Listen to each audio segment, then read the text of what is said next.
ప్రియమైన దేవుని వారలారా, అందరికీ ప్రభువు నామములో వందనాలు తెలియజేస్తూ ఉన్నాను. ఈ సమయంలో దేవుని యొక్క వాక్యమును మనము విందాం. ఎలాగో మనము క్రిస్మస్ సీజన్లో ఉన్నాం కాబట్టి క్రిస్మస్ సీజన్ అనగానే క్రిస్మస్ సందేశాలు రెగ్యులర్గా వినబడుతూ ఉంటాయి. ఈ క్రిస్మస్ సీజన్లో అనేకులు క్రైస్తవులు ఎన్నో ఆరాధనల్లో ఎన్నో మీటింగ్లలో పాల్గొనుచూ ఉంటారు. సెమీ క్రిస్మస్ అంటారు, మెగా క్రిస్మస్ అంటారు, యూత్ క్రిస్మస్ అంటారు, చిల్డ్రన్స్ క్రిస్మస్ అంటారు. అవునా, పాస్టర్స్ ఫెలోషిప్లలో క్రిస్మస్ మీటింగ్లు ఏర్పాటు చేస్తూ ఉంటారు.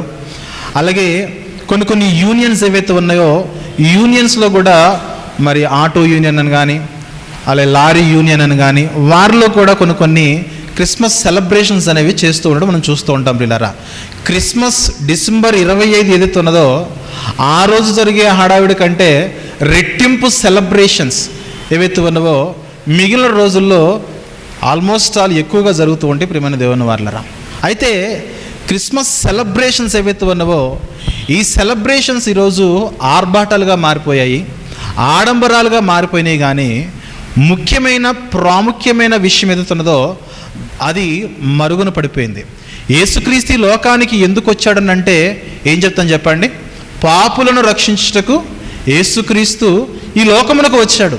ఈరోజు పాపము అనే సబ్జెక్ట్ ఏదైతే ఉన్నదో క్రిస్మస్ ఈవెంట్స్లో, క్రిస్మస్ సెలబ్రేషన్స్లో పాపమును గురించి గట్టిగా బోధించగలిగే, వినగలిగే పరిస్థితులు క్రిస్మస్ సెలబ్రేషన్స్లో లేవు. కానీ అన్నట్లుగానే అది కేవలం సెలబ్రేషన్స్గా మిగిలిపోయినాయి. కానీ ఆరాధించే, దేవుని మహిమపరిచే, సువార్తను చెప్పగలిగే ఒక మంచి స్థితిలో ఈరోజు క్రిస్మస్ ప్రోగ్రామ్స్ అనేవి లేవు ప్రియులారా. అందుకే మనం గమనించాలి, నేటి క్రిస్మస్లు ఎలా ఉన్నాయి, ఒకనాటి క్రిస్మస్ అంటే యేసుక్రీస్తు వారు పుట్టిన జనన సమయంలో ఆనాటి దినాలు ఎలా ఉన్నాయో మనము జ్ఞాపకం చేసుకోవాలి. ఈరోజు ఉన్న పరిస్థితులు ఎలా ఉన్నాయి, నాటి క్రిస్మస్ ఎలా ఉన్నది, నేటి క్రిస్మస్ ఎలా ఉన్నది, నేడున్న క్రిస్మస్ ఎలా జరుగుతున్నది, ఒకనాడు యేసుక్రీస్తు వారు ఈ లోకానికి వచ్చిన కాలంలో ఆనాటి క్రిస్మస్ ఎలా జరిగిందో మన జీవితాల్లో వాటిని మనం ఖచ్చితంగా జ్ఞాపకం చేసుకోవాల్సిన అవసరత ఎంతైనా ఉన్నదనే వాస్తవాన్ని మీ జ్ఞాపకాలకు తీసుకొస్తున్నాను ప్రియరా. నాటి క్రిస్మస్ బైబిల్లో ఉన్నది, నాటి క్రిస్మస్ ఏదైతే ఉన్నదో అది బైబిల్ నేర్పించిన, బైబిల్ అలవాటు చేసిన క్రిస్మస్. కానీ నేటి క్రిస్మస్ ఏదైతే ఉన్నదో, ఈ నేడు జరుగుతున్న క్రిస్మస్ ఈవెంట్స్ ఏవైతే ఉన్నావో, క్రిస్మస్ సెలబ్రేషన్స్ ఏవైతే ఉన్నావో ఇవన్నీ కూడా పెద్ద పెద్ద సంఘాల వారు ఏర్పాటు చేసిన క్రిస్మస్ సెలబ్రేషన్స్ మొదటిది. అలాగే వేరే దేశాల నుండి భారతదేశానికి వచ్చి ఇలా కొత్త విధానాల్లో, కొత్త పద్ధతుల్లో క్రిస్మస్ సెలబ్రేషన్స్ జరిగించడం అనేది మనం చూస్తున్నాం. క్రిస్మస్ సెలబ్రేషన్స్ అని మీరు గమనించండి, ఆడంబరాలతో జరిగేది కాదు క్రిస్మస్ సెలబ్రేషన్స్ అనేవి. నేను ₹1,00,000 ఖర్చు పెడతానండి, నో యూజ్. నేను 20,000 ఖర్చు పెడతానండి, క్రిస్మస్ వస్తే ఉపయోగం లేదు. చేయవలసిన వాటిని చేయకుండా యేసుక్రీస్తు యొక్క జననము ఏదైతే ఉన్నదో దాని యొక్క ప్రధానమైన ఉద్దేశము మన ఆత్మీయ జీవితాలతో సరిపోల్చుకోకుండా నేను 100 ఖర్చు పెడతాను, 200 ఖర్చు పెడతాను, 20,000 ఖర్చు పెడతాను, 30,000 ఖర్చు పెడతాను, ₹1,00,000 ఖర్చు పెడతాను. నువ్వు ₹1,00,00,000 ఖర్చు పెట్టు, నువ్వు ఎంత ఖర్చు పెట్టినా సరే ఆ నీ ఆరాధన ఏదైతే ఉన్నదో, నీ క్రిస్మస్ ఈవెంట్ ఏదైతే ఉన్నదో అది నువ్వు ఎంత గ్రాండ్గా చేసి అది గ్రాండ్ క్రిస్మస్ అని నువ్వు పేరు పెట్టినా సరే అది దేవునికి ఇంపైన క్రిస్మస్ కాదనే వాస్తవాన్ని మనం గమనించాలి. అందుకే ఆనాటి క్రిస్మస్ ఎలా జరిగిందో, యేసుక్రీస్తు వారు ఈ లోకంలోనికి ప్రవేశిస్తున్న కాలంలో వారు అనుభవించిన పరిస్థితులు ఎలాగైతే ఉన్నాయో వాటిని మనము మన జీవితాల్లో కనుక ఆపాదించుకోకపోతే, వాటిని మన జీవితాల్లో కనుక మనం వాటిలోనికి ఒదిగి ఉండలేకపోతే ఈరోజు మనం ఏది చేసినా, క్రిస్మస్ పేరిట ఏ ఆడంబరము చేసినా, ఏ ఆర్భాటము చేసినా, ఏ సెలబ్రేషన్ చేసినా, ఏ విందు చేసినా, ఏ వినోదము చేసినా, ఏ డ్యాన్స్ చేసినా, ఏది చేసినా కూడా దేవునికి, మన ఆత్మీయ జీవితాలకి ఏమాత్రము కూడా ప్రయోజనకరము కాదనే వాస్తవాన్ని, సత్యాన్ని మనం ఎల్లప్పుడూ కూడా మరిచిపోకూడదు ప్రియమైన దేవుని వారలారా. అందుకే నాటి క్రిస్మస్లోకి వెళ్ళే కంటే ముందుగా నేడున్న క్రిస్మస్లు ఎలా ఉన్నాయో సమాజంలో కొన్ని కొటేషన్స్ ఉన్నాయి. ఆ కొటేషన్స్ మీ జ్ఞాపకాలకు తీసుకొస్తా. ఒక సేవకుడు ఇలా అన్నాడు, క్రిస్మస్ అంటే మొత్తం సారాంశం వదిలేశారండి, క్రిస్మస్ అంటే ఈరోజు ఎలా అయిపోయిందంటే ఇంటి క్రిస్మస్ అండి అన్నాడు ఒక ఆయన. తర్వాత అన్నాడు ఒంటి క్రిస్మస్ అండి అన్నాడు. తర్వాత అన్నాడు పంటి క్రిస్మస్, అంటే ఇంటిని అలంకరించుకోవడంలో చాలా జాగ్రత్తగా ఉన్నాము, ఒంటి కొరకు వస్త్రాలు సమకూర్చుకోవడంలో చాలా ముందున్నాము.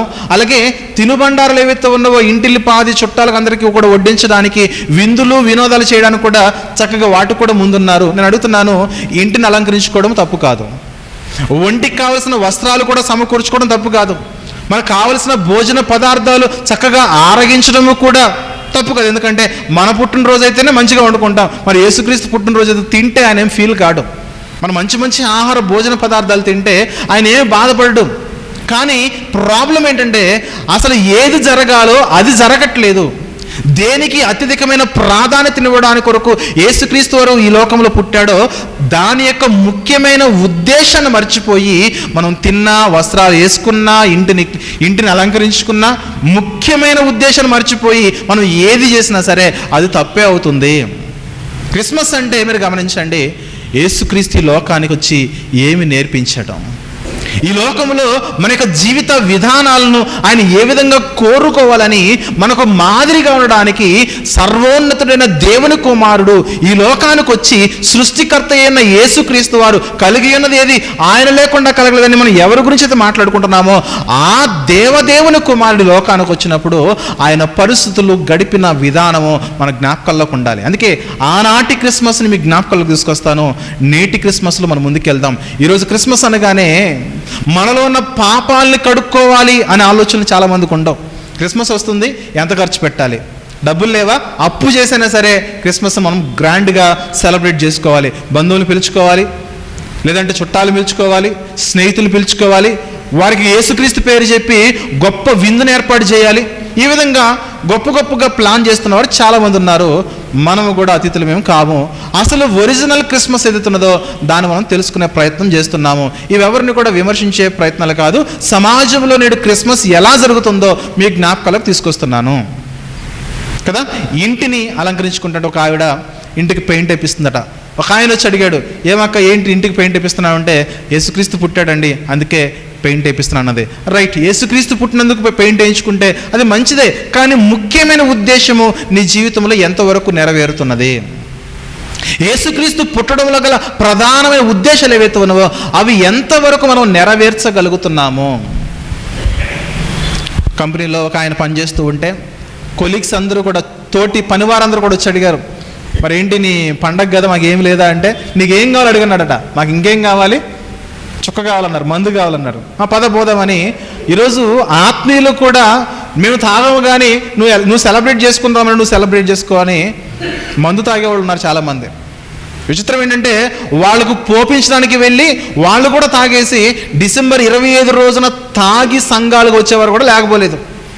యేసుక్రీస్తు పేరు చెప్పుకుని యేసుక్రీస్తు యొక్క రక్తంలో కడగబడిన వారు కూడా తాగుతున్నారని అంటే అది ఎంత పాపం చెప్పండి. మన జీవితాల్లో తాగుడును మానలేక, లోక సంబంధమైన వ్యసనాలు మనం వదలలేక యేసుక్రీస్తు పుట్టుకను జరుపుకోవడంలో ఏం ప్రయోజనం చెప్పండి? ఏమైనా ప్రయోజనమా? అందుకే ఒక ఆయన అన్నాడు, పాస్టర్ గారు అన్నాడు, ఇంటి పైన స్టారు, ఇంటి లోపల బార్ అన్నాడట. కొటేషన్స్ ఉన్నాయి. ఇంటి పైన ఏమో స్టార్ పెట్టేసి నేను క్రిస్టియన్ అన్నాడు, క్రిస్మస్ చేస్తున్నాను అన్నావు, ఓ వెరీ గుడ్, నువ్వు క్రిస్టియన్వి, ఒక స్టార్ నువ్వు చూపించావు. మరి నీ జీవితంలో నీవు కూడా ప్రకాశించే నక్షత్రంగా నువ్వు ఎందుకు ఉండలేకపోతున్నావు? నీవెందుకు బార్లు ఓపెన్ చేసావు? నీవెందుకు బార్కి వెళ్తున్నావు? నీవెందుకు వైన్ షాప్కి వెళ్తున్నావు? నీకు ఏం పని అక్కడ?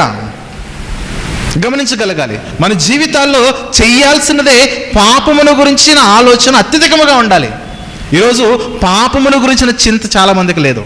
ఎంతసేపు కూడా సెలబ్రేట్ చేసుకుందాము, కొత్త బట్టలు కొనుక్కుందాము, లేదంటే ఇంటిని డెకరేట్ చేద్దాము, లేదంటే మంచి రుచికరమైన భోజన పదార్థాలు మనం సమకూర్చుకుందాము, ఇలాంటి ఆలోచన కలిగిన వారు ఉన్నారు. కానీ అసలు నాలో ఎంత పాపం ఉన్నది, నా పాపాలను పోగొట్టడానికి కదా యేసుక్రీస్తు ఎందుకు వచ్చాడు చెప్పండి? ఈరోజు ఈ లోకంలో యేసుక్రీస్తు వారు పుట్టడానికి గల ప్రధానమైన ఉద్దేశం ఏంటి చెప్పండి? పాపులను రక్షించుటకు యేసుక్రీస్తు ఈ లోకములో పుట్టెను, లేదా ఈ లోకానికి ఆయన వచ్చెను. నశించిపోయిన వారిని, అనేక రకాలైన వ్యసనాల్లో చిక్కుకొని పోయిన వారిని, సమాధానం లేకుండా బ్రతుకుతున్న వారిని, అనేకమైన అంధకార సంబంధమైన చీకటి బ్రతుకుల్లో ఉన్న వారిని ఆ చీకటి నుంచి విడిపించి వెలుగులోనికి నడిపించడానికే యేసుక్రీస్తు వారి లోకములో పుట్టడం జరిగింది. అసలు మెయిన్ ఉద్దేశం మనం వదిలిపెట్టేసి ఈ లోకములో ఎవరో ఏదో చేశారని వారిని వెంబడించడము ఏమాత్రము కూడా బిబ్లికల్గా, బైబిల్ సారముగా ఏమాత్రము కూడా ఆమోదయోగ్యము కాదు ప్రియులారా. ఏం చెప్పాను? ఇంటి క్రిస్మస్, ఒంటి క్రిస్మస్, పంటి క్రిస్మస్, బార్లో క్రిస్మస్. దరిద్రం ఏంటంటే బార్లో కూడా డెకరేషన్ చేస్తారు. ఎందుకు చెప్పనా? బార్లలో కూడా, బార్లు బయట కానీ బార్ లోపల కానీ బార్ అండ్ రెస్టారెంట్లు ఉంటాయి, అక్కడ కూడా మనం చూస్తే శాంటాక్లాస్ ఫోటోలు కానీ లేదంటే క్రిస్మస్ ట్రీలు కానీ. అర్థమవుతుందా? ఎందుకు ఇదంతా? సెలబ్రేషన్ చేసేవాడికి ఏం కావాలి చెప్పండి? మందు కావాలి. మందు కోసం ఎక్కడికైనా వెళ్ళిపోతావంటే ఎక్కడికైనా వెళ్ళిపోతాను. మన దేశంలో ఈ మందు విషయంలో కొంచెం పర్వాలేదు, కానీ డిసెంబర్ 26వ తారీఖున న్యూస్ పేపర్లో న్యూస్ చూస్తే అత్యధికమైన మద్యము సేల్స్ పాశ్చాత్య దేశాలు, వెస్ట్రన్ కంట్రీస్లో విపరీతమైన సేల్స్ ఉంటాయి. మందే, ఫారినర్స్ ప్రత్యేకించి క్రైస్తవ్యాన్ని పరిచయం చేసామంటారు కదా, వాళ్ళ జీవితాల్లోనే అనేక రకాలైన వ్యసనాలు ఆ కంట్రీస్లో. తాగుబోతులుగా ఈరోజు ఎంతోమంది ఒకవైపు ఏమో దేవుడి సన్నిధికి వస్తారు, మరొక వైపు ఏమో తాగుబోతులుగా బ్రతికేస్తున్నారు. ఏం ప్రయోజనం చెప్పండి? క్రిస్మస్ చేసుకోవడం వల్ల మనలో పాపాన్ని మనం వదిలిపెట్టకుండా క్రిస్మస్ చేసుకోవడం వల్ల ఏం ప్రయోజనం చెప్పండి? సంతోషించడం వల్ల, ఆనందించడం వల్ల, సెలబ్రేట్ చేసుకోవడం వల్ల ఏం ప్రయోజనం చెప్పండి? నెల రోజులు కష్టపడిన సొమ్మంతా వదిలించుకోవడం తప్పితే పెద్దగా ఆత్మీయ జీవితానికి ఒరిగేది ఏమీ ఉండదు. నెల రోజుల కష్టము, కొంతమంది 2 నెలల కష్టము, భార్యాభర్తల కష్టము, అందరి కష్టము ఒకరోజు అయిపోతుంది ఈ సీజన్లో. కానీ మనలో పాపాలు పోకపోతే ఎలాంటి ఉపయోగం లేదు. ప్రియమైన దేవుని వాళ్ళరా, క్రిస్మస్ ట్రీకి చాలా ఇంపార్టెన్స్ ఇస్తున్నాం మనము. క్రిస్మస్ స్టార్కి మనం చాలా ప్రాముఖ్యతనిస్తున్నాము. అసలు బైబిల్కి సంబంధం లేని క్రిస్మస్ తాతకు కూడా చాలా ప్రాముఖ్యతనిస్తున్నాము. కానీ అసలు బైబిల్కి సంబంధమైన విషయాలు అనేకమైన ఉన్నవి. వాటి విషయంలో మన క్రిస్మస్ ఆరాధన ఎలా జరుగుతున్నది, యేసుక్రీస్తు వారిని మనం ఎలా పరిచయం చేసుకుంటున్నాము, యేసుక్రీస్తు వారు మన జీవితంలో ఎలా ఆహ్వానిస్తున్నాం. ప్రియమైన దేవుని వారలారా, ఒక పాట ఉంటుంది, అవని అంతా ఆయనదే, ఆయనకి ఏం లేదు చెప్పండి? స్థలము లేదట. ఈరోజు మనల్ని తయారు చేసింది ఆయన వలననే ఈ లోకంలోకి మనం ప్రవేశించాము. మన హృదయాల్లో యేసుక్రీస్తు వారు నిజంగా పుట్టాడా? నిజంగా మన హృదయాల్లో యేసుక్రీస్తు వారు పుట్టినట్లయితే ఈ లోక సంబంధమైన ఎలాంటి వ్యసనానికైనా, లోక సంబంధమైన ఎలాంటి ఆర్భాటానికైనా, లోక సంబంధమైన ఎలాంటి ఆడంబరాలకైనా మన జీవితంలో ఏమాత్రము కూడా పరుగులు తీయం. ప్రియమైన దేవుని వారలారా, మనం ప్రతిరోజు కూడా ఒక స్టేటస్ పెడతాం, పోస్టర్ అనేది. ఆ పోస్టర్లో ఒకరోజు నేను ఈ విధంగా రాశాను, నేటి క్రిస్మస్లో ఆడంబరాలు, సెలబ్రేషన్స్ ఎక్కువైపోయాయి కానీ వాక్యానికి సమయం లేదని నేను పోస్టర్ రిలీజ్ చేస్తే ఒక ఆయన కింద కామెంట్ పెట్టాడు, ఆ వాక్యం అంటే సంవత్సరం అంతా వింటున్నాం కదా, పండగ అంటే ఈ సీజన్లో ఉంటుంది కదా, పండగ చేసుకునే ఉండండి, పండగ చేసుకోకపోతే ఎలా, ఇప్పుడు కూడా వాక్యమేనా అనే అర్థంతో ఆయన కామెంట్ చేయడం జరిగింది. సరే, ఇలాంటి వాళ్ళతో ఎంత చెప్పిన అవసరం లేదని నేను మరలా ఆయనకు రిప్లై ఇవ్వలేదు. గమనిస్తున్నారా? యేసుక్రీస్తు పేరు పెట్టుకుని పాపాలు చేయడం కాదు, యేసుక్రీస్తు యొక్క జన్మదినం అని చెప్పుకుని పాపాలు చేయడం కాదు. కానీ యేసుక్రీస్తు యొక్క జన్మదినం అంటే మనకి మనలో ఉన్న పాపాలు జ్ఞాపకం వచ్చి ఎలాగైనా సరే ఇక మీదట పాపాలు చేయకుండా బ్రతకాలని బలమైన నిర్ణయం తీసుకోవాలి మన జీవితంలో. ఇప్పుడు గాంధీ గారి యొక్క జన్మదినం ఉంది. ఆ దినం రాగానే ఏం చేస్తారు చెప్పండి? గాంధీ గారి విగ్రహం దగ్గరికి వెళ్ళి మంచిగా క్లీన్ చేసి, అవునా, ఆయన మెడలో ఒక దండేసి ఆయన ఏమి చెప్పాడో ఆ మాటల సమాజానికి ఒక 2 ముక్కలు ఎక్స్ప్లెయిన్ చేస్తారు. గాంధీ గారి వలన స్వాతంత్రం వచ్చింది.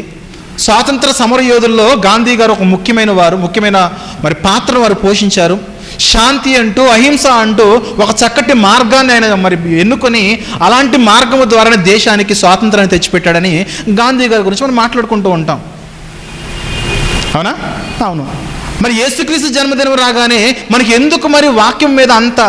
గాంధీ గారి జన్మదినం అనేమో చక్కగా గాంధీ గారి మాటలను హైలైట్ చేస్తూ మాట్లాడుకుంటున్నారు కదా, మరి యేసుక్రీస్తు జన్మదినం రోజున ఎందుకు మనం యేసుక్రీస్తు యొక్క మాటలకు మనము అంత ప్రాధాన్యత ఇవ్వలేకపోతున్నాము?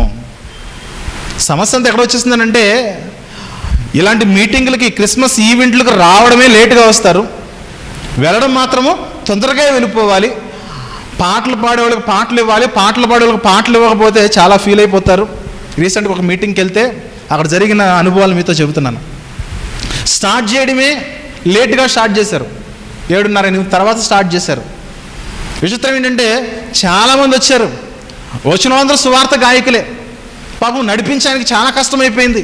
ఈయనకు పాట ఇవ్వకపోతే ఎక్కడ ఫీల్ అయిపోతాడని అందరితో పాడించి పాడించి పాడించి పాడించి ఆ పాటలు అయిపోయిన తర్వాత మళ్ళీ చిన్నపిల్లలు తీసుకొచ్చి ఆడపిల్లలు మగపిల్లలు కలిపి డ్యాన్సులు వేసి అది కూడా అయిపోయిన తర్వాత నాకు ఎప్పుడు మైక్ ఇచ్చారు చెప్పిన 10:15 ఇచ్చారు మైకు. ఏం చెప్పాలి చెప్పండి, 10:15కి మైక్ ఇస్తే చిన్నపిల్లలు ఆల్రెడీ వెయిట్ చేస్తున్నారు ఫుడ్ కోసము, అవునా? 11 గంటల వరకు చెప్పినా కూడా వినలేరు, అంత లేట్ అయిపోయింది. అరగంట చెప్పి ముగించే ముందు అన్నాను, ఇంకా అరగంట చెబితే ఎవరు వింటారనంటే అందరూ చేతులు ఎత్తారు. ఒక ఆవిడైతే ఏడుస్తూ చేతులు ఎత్తింది. మీరు మాట్లాడుతుంటే నా గురించి మాట్లాడినట్టే ఉంది, నా కుటుంబం గురించి మాట్లాడారు మీరు. మా కుటుంబంలో ఇలాంటి పాపాలు, అనేకమైన పాపాలు ఉన్నాయి, వాటిన్నింటిని మాకు జ్ఞాపకం చేశారని ఇంకొంచెం సేపు చెప్తే బాగుంటుంది మాకు అనిపిస్తుందనంటే ఇంకేం చెప్తాను చెప్పండి. ఇక సమస్య ఎంత ఎక్కడ వచ్చేస్తుందంటే వాక్యం త్వరగా ముగించేయాలి, తర్వాత కేక్ కట్ చేసుకోవాలి. ఏ కేక్ కట్ చేయకపోతే యేసుప్రభు ఏమైనా ఫీల్ అవుతాడా? కేక్కి 15 నిమిషాలు కేటాయిస్తున్నాము కదా, ఆ కేక్ ఏదో భోజనాలు వడ్డించే దగ్గరికి వెళ్ళి అక్కడ అందరికి ఒక్కొక్క పీస్ పెట్టేస్తే అయిపోదా క్రిస్మస్? ఇక్కడే కొయ్యాలా? పాస్టర్లందరూ రావాలా? వాళ్ళందరూ ప్రార్థనలు చేయాలా? ప్రత్యేకంగా కేక్ కొయ్యాలా? ఫీల్ అవుతాడా? యేసుక్రీస్తు ఫీల్ అవరు. అంటే ఒక 15 నిమిషాల పాటు 20 నిమిషాల పాటు కేక్కి సమయం ఇస్తున్నారు, కానీ మన ఆత్మీయ జీవితాల్లో మార్చే మాట ఏదైతే ఉన్నదో ఆ దేవుని మాటకి ఈరోజు క్రిస్మస్ సెలబ్రేషన్స్లో అసలు ఏమాత్రం కూడా అవకాశం లేకుండా అయిపోతుంది.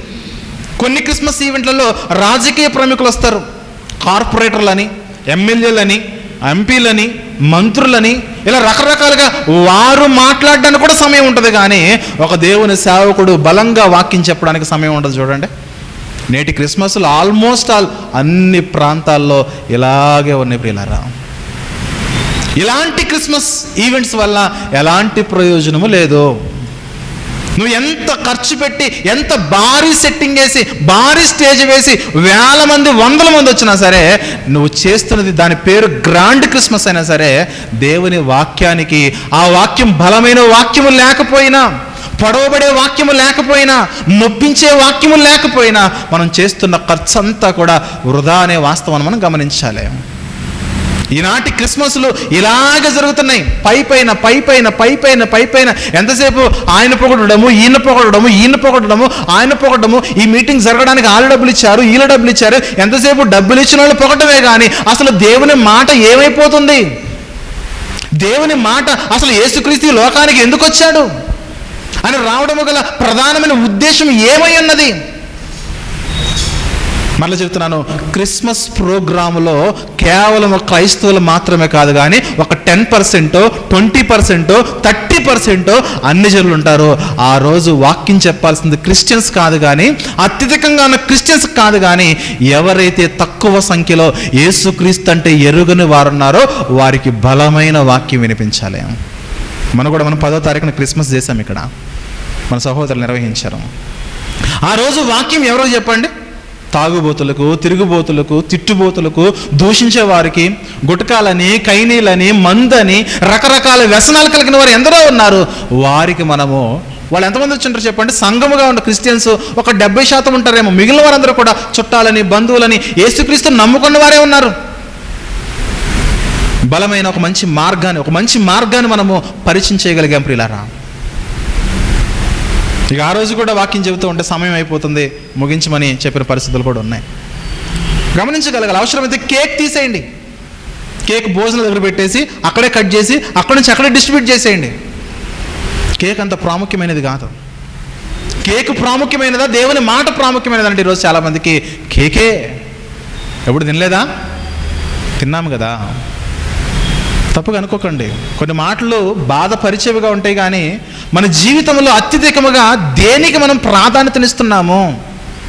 నేడు జరుగుతున్న క్రిస్మస్ సెలబ్రేషన్స్ అన్నీ కూడా ఇలాగే ఉన్నాయి. ఉదయకాలము ఇక్కడ ఆరాధన జరుగుతుంది. ఆ పాస్టర్ గారితో మాట్లాడాను. క్రిస్మస్ రోజున మాకేమైనా తొందరగా 12 గంటల లోపల ఇస్తే, 11:30, 12 గంటలకు ఇస్తే మేము కొంచెం అరేంజ్ చేసుకుని తొందరగా మేము స్టార్ట్ చేసుకుంటామనంటే ఆయన అన్నాడు, మా సిస్టర్స్ తొందరగా రారండి. ఎందుకు రారు అంటే వాళ్ళు చెప్పిన సమాధానం అన్నమాట, ప్రతి ఆదివారం మేము హడావుడిగా వచ్చేస్తామండి, క్రిస్మస్ అంటే కొత్త బట్టలు కొనుక్కున్నాము, చీరలు ఇవన్నీ డ్రెస్ ఎంత అడ్జస్ట్ అవ్వడానికి, సెట్ చేసుకోవడానికి, కట్టుకోవడానికి మాకు కొంచెం టైం పడుతుంది, ఇక ఆ రోజు కూడా మేము తొందరగా రావాలా అని అనేవాళ్ళు ఉన్నారండి. ఏం చేద్దాం మరి, ప్రతిరోజు మనం తొందర పెడతాం, కానీ క్రిస్మస్ రోజున, న్యూ ఇయర్ రోజున మనం తొందర పెట్టలేం కదా, అందుకే మేము రెగ్యులర్గా 8 గంటలు స్టార్ట్ అవుతుంది, అది మేము 9 గంటలకు ప్రారంభించుకుంటున్నామంటే అన్నాడు. ఏం చేస్తాం చెప్పండి? ఒక సేవకుడు మాట్లాడిన మాట ఇది. ఒక సేవకుడు వారి సంఘములో వారి సిస్టర్స్ చెప్పిన మాట ఇది. చీర కట్టుకోవడం లేట్ అవుతుందండి, అందుకే మేము ఆలస్యం అవుతుందండి. అర్థమవుతుందా? మన వస్త్రధారణ కొరకు మనము దేవుని సమయాన్ని మనం దొంగిలిస్తున్నామా? దేనికి మనం అంత ప్రాధాన్యతనిస్తున్నాము గమనించగలగాలి. నేటి క్రిస్మస్లు ఆల్మోస్ట్ ఆల్ ఇలానే ఉన్నాయి. బైబిల్లో లేని శాంతాక్లాస్, క్రిస్మస్ తాతకి ఈరోజు చాలా ప్రాముఖ్యత ఉన్నది. క్రిస్మస్ ట్రీ అనే ముచ్చటే ఉన్నది, దానికి కూడా చాలా ప్రాముఖ్యత ఉన్నది. కానీ యేసుక్రీస్తు జననం ఎందుకో అనే ఆ మాటకి ఈరోజు విలువ లేకుండా పోయింది చూడండి. అందుకే ప్రియులారా, నేటి క్రిస్మస్ ఎలా ఉన్నదో మీ జ్ఞాపకాలకు తీసుకొచ్చాను. ఒకనాడు యేసుక్రీస్తు వారు ఈ లోకానికి వచ్చిన నాడు, ఆ జన్మదినము, ఆయన రానున్న కాలము, వాటి పరిస్థితులు, ఆ పరిస్థితులలో ఉన్న ఆ భక్తుల కుటుంబము ఎలాంటి పరిస్థితుల్లో యేసుక్రీస్తు వారిని లోకములో కన్నారో మనం ఖచ్చితంగా నేర్చుకోవాలి ప్రియులారా. వాటిలో అనేకమైన ప్రాముఖ్యమైన సత్యాలు ఉన్నాయి, వాటి మనం ఖచ్చితంగా గమనించగలగాలి. నాటి క్రిస్మస్లోకి వెళ్ళిపోదాం. క్రిస్మస్ అంటే యేసుక్రీస్తు యొక్క జనన దినము. క్రిస్మస్ అంటే క్రీస్తుని ఆరాధించడం అనే ఒక సబ్జెక్ట్ ఉంది. మన పాయింట్ క్రీస్తుని ఆరాధించడం అనే దాని గురించి కాదు, కానీ యేసుక్రీస్తు యొక్క జన్మదినం ఏదైతున్నదో ఆ జనన సమయంలోనికి మనం వెళ్ళిపోతే, ప్రవక్త అయిన యెషయా గారు చెప్పినట్లుగా యోదయ దేశపు బెత్లెహేములో ఒక స్త్రీ, కన్యకైన మరియా, కన్యకైన స్త్రీ గర్భము ధరిస్తుంది. అప్పుడు జరిగిన పరిస్థితులు చూద్దాం ఒకసారి. మత్తయి సువార్తలోని మొదటి అధ్యాయము, మత్తయి సువార్తలోని మొదటి అధ్యాయము 18వ వచనం చూద్దాం ప్రియమైన దేవుని వారలారా. మత్తయి సువార్తలోని మొదటి అధ్యాయం 18వ వచనం చూస్తే, యేసుక్రీస్తు జనన విధమెట్లనగా ఆయన తల్లి అయిన మరియా యోసేపునకు ప్రదానము చెయ్యబడిన తర్వాత వారు ఏకము కాకమునపు ఆమె పరిశుద్ధాత్మ వల్ల గర్భవతిగా ఉండెను. ఎలా ఉండెను? యోసేపు మరియమ్మలనే ఈ జంటకు ఎంగేజ్మెంట్ అయింది, పెళ్లి కాలేదు, ఇంకా వివాహము కాలేదు. వారు లైంగికంగా, శారీరకంగా ఒకరినొకరు కలుసుకోలేదు. వారు రిలేషన్లో లేరు. ఒకరి శరీరాన్ని మరొకరు తాకలేదు. ఎలాంటి అపవిత్రమైన కార్యము పెళ్లి కంటే ముందు ఏమాత్రం కూడా జరగలేదు.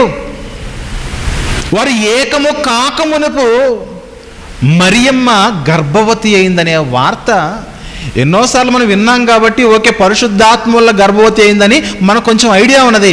కానీ ఆ పర్టిక్యులర్ పీరియడ్ టైంలో, ఆ పాయింట్ టైంలో మనం చూస్తే అది ఎవరైనా నమ్మడానికి ఏమాత్రమైనా అవకాశం ఉంటుందా? ఏమనుకుంటారు చెప్పండి? ఈవిడ ఎవరితోనో లైంగికంగా తప్పు చేసింది, అయితే ఎవరితోనైనా తప్పు చేసి ఉండొచ్చు, వీళ్ళు పెళ్ళికి ముందే వీళ్ళు శారీరకంగా కలిసిపోయినొచ్చని రకరకాలుగా మాట్లాడుకునే వాళ్ళు చాలామంది ఉంటారు. ఎంగేజ్మెంట్ అయిపోయింది, ఈ పురుషుడికి ఏమో ఒక డౌటు, మేము ఎప్పుడు ఇద్దరు కలుసుకోలేదు కదా, మరి ఆవిడ ఎలా గర్భము ధరించింది? ఎంత అవమానకరమైన పరిస్థితి చెప్పండి అది. పెళ్ళి కాకుండా ఒక స్త్రీ బిడ్డకు జన్మనివ్వబోతున్నారంటే, గర్భము దాల్చిందంటే అది ఎంత అవమానకరమైన పరిస్థితి చెప్పండి. అవమానమేనా? అవమానమే, భయంకరమైన అవమానం, అది నింద. ఎందుకు అంత నింద మరియమ్మ అనుభవించాలి చెప్పండి? ఎవరి కొరకు ఆ నింద అనుభవించింది చెప్పండి? దేవుని కార్యములు ఈ లోకములో జరగాలి, దేవుని చిత్తము ఈ లోకములో నెరవేరాలి. మరియమ్మకు వచ్చి గబ్రియేలుతో చెప్పాడు, అమ్మా దయాపాత్రాల భయపడకము, నేను ఒక గుడ్ న్యూస్ చెప్తున్నాను అన్నది. ఏంటయ్యా గుడ్ న్యూస్ అంటే, ఇదిగో పరిశుద్ధాత్మ వల్ల నీవు గర్భము ధరించబోతున్నావు. ఎంత పరిశుద్ధాత్ముడు, ఎంత దేవుడైతే మాత్రము అది వినడానికి, భరించడానికి, ఆ గర్భాన్ని ధరించడానికి ఎంత కష్టమైన పరిస్థితి మనం గమనించాలి ప్రియరా. ఎవరైనా అది అసలు ఎవరైనా లోకములో ఈ వేరే వ్యక్తి ఎవరైనా సరే అది ఏమాత్రమైనా ఒప్పుకుంటారు? ఒప్పుకునే సత్యమా? ఒప్పుకోరు. ప్రాక్టికల్గా మనం చూస్తే ఎంత పరిశుద్ధాత్ముడు వచ్చి కార్యం చేసినా సరే, అది ఎంత దేవుని కార్యం అని మనం ఎంత మొత్తుకున్నా సరే, ఆనాటి కాలంలో ఉన్న ఏ మనుషుడు కూడా స్వతహాగా ఒప్పుకునే మనసు ఎవరికీ ఉండదు. ఎవరికో ఎందుకు, యోసేపు గారు కూడా లేదు. అందుకని అంటున్నాడు, ఆమెతే నీతిమంతురాలు, మరి ఏ విధంగా అది జరిగిందో నాకైతే తెలియదు, ఆమెను అవమానపరచున్నల్లక. 19వ వచనంలో, ఆమె భర్త అయిన యోసేపు నీతిమంతుడై ఉండి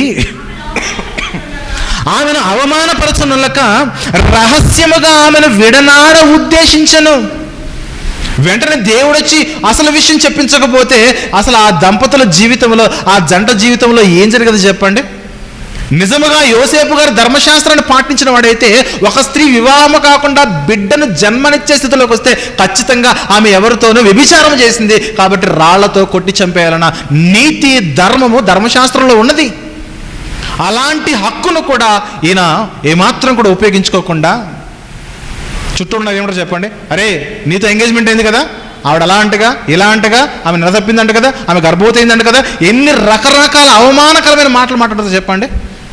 ఎంతో నింద వేదన. ఎందుకు ఇన్ని బాధలు అంటే, ఎందుకింత వేదన, ఎందుకింత నింద, ఎందుకింత అవమానం అంటే, దేవుని కార్యాన్ని ఈ లోకములో నెరవేర్చాలి, దేవుని చిత్తాన్ని ఈ లోకములో నెరవేర్చాలి. దేవుడు నాకిచ్చిన పని ఏదైతే ఉన్నదో ఆ పనిని నేను నెరవేర్చాలి. ఇదిగో వివాహము కాక మునిపే, పురుషుణ్ణి ఎరగక మునిపే, పురుషునితో కలుసుకోక మునిపే ఇదిగో నేను గర్భవతిని అయ్యాను అంటే సమాజం అంతా కూడా వెలివేస్తుంది. సొంత బంధువులు కానీ, తోబుట్టువులు కానీ, చుట్టూ ఉన్నవారు కానీ, చివరికి తల్లిదండ్రులు కూడా, కట్టుకోబోయే భర్త కూడా రకరకాలుగా చిత్రీకరించే పరిస్థితులు వస్తూ ఉంటే, అన్నిటినీ తట్టుకొని యేసుక్రీస్తుని లోకములో కనడానికి ఈ మరియమ్మ తల్లి ఎంత అవమానాన్ని దిగమింగుకున్నదో మనం గమనించాలి ప్రియులారా. యేసుక్రీస్తు పుట్టుక అంటే సెలబ్రేషన్స్ కాదు అక్కడ. యేసుక్రీస్తు పుట్టుకలో అవమానముతో ప్రారంభమైనది.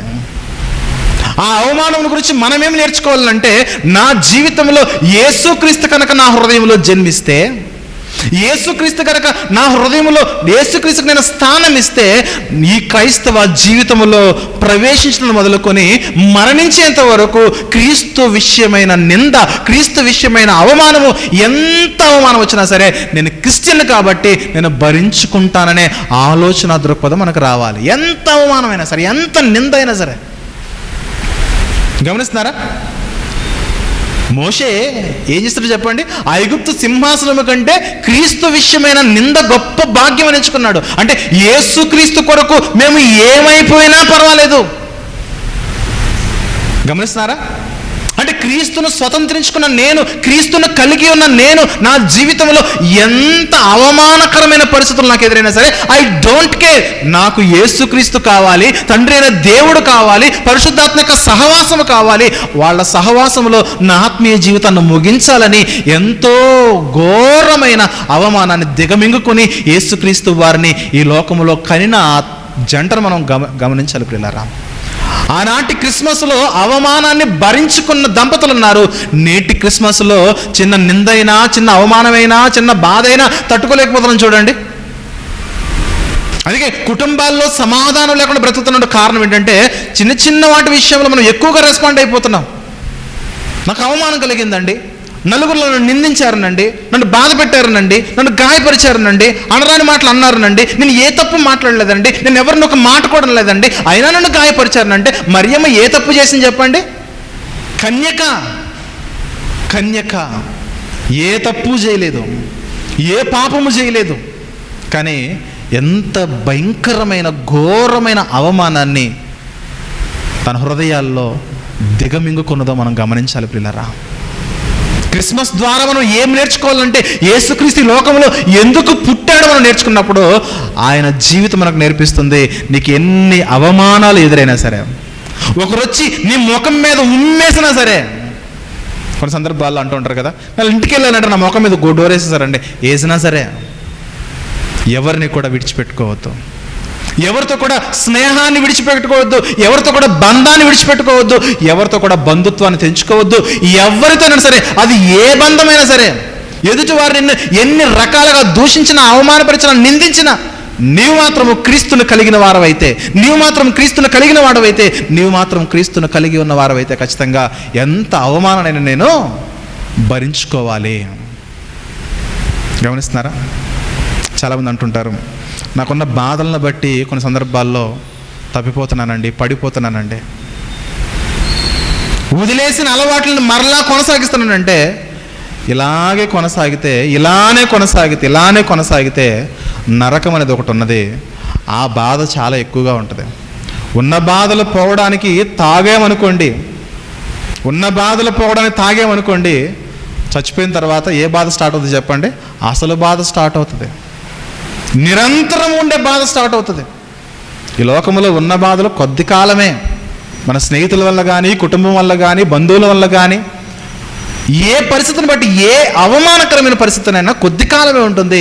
ఆ అవమానం భరించలేక మనం ఏదో చేసామనుకోండి, జీవితంలో చచ్చిపోయిన తర్వాత నిత్యము కాలిపోవలసిన, శిక్షలోనికి వెళ్ళిపోవలసిన పరిస్థితులు ఏర్పడతాయి. పిల్లరా, ఎంత అవమానం చెప్పండి.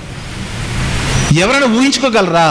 ఒక ఆడపిల్ల వచ్చి నేను ప్రెగ్నెంట్ అంటే కనుక, పెళ్లి కనుక ఒక అమ్మాయి వచ్చి నేను ప్రెగ్నెంట్ అంటే కనుక, ఆ స్త్రీని అసలు ఎన్ని రకరకాల మాటలతో నిందిస్తుంది చెప్పండి సమాజము. ఎన్ని రోజులు దాచుకోగలరు చెప్పండి? 2 నెలలు దాచుకోగలరు, 3 నెలలు దాచుకోగలరు. 4వ నెల నుంచి కొంచెం కడుపు ముందుకు వస్తూ ఉంటుంది. మరియమ్మ నవమాసములు ఎన్ని అవమానాలు, ఎన్ని రకరకాల మాటలు, ఎన్ని రకరకాల నిందలు. ఎవరితోనో పడుకోకపోతే నీకు కర్మ ఎందుకు వస్తుంది? పైగా దేవుని మీద పెట్టేస్తున్నారా పేరు? మీరు తప్పు చేసేసి దేవుని మీద నిందేసేస్తున్నారా అనేవాళ్ళు ఉండరా? ఉంటారు.